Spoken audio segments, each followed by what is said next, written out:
দর্শক আসসালামু আলাইকুম। আসলে আপনারা আমাকে বলবেন যে যে কোনো জিনিস দেখে আপনি আসলে ভিডিও করে আমাদের সাথে শেয়ার করেন।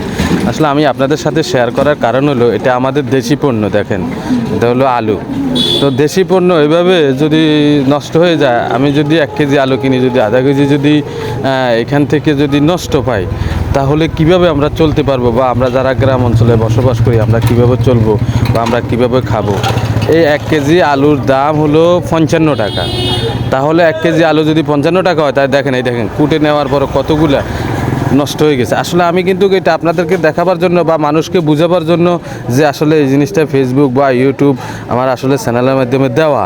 আপনারা সচেতন হন সবাই, যারা কিনবেন, যারা বিক্রি করবেন, যারা যেখান থেকে কিনবেন, সচেতন হলে আমাদের বাংলাদেশটা আসলে সুন্দরভাবে সচেতন হবে।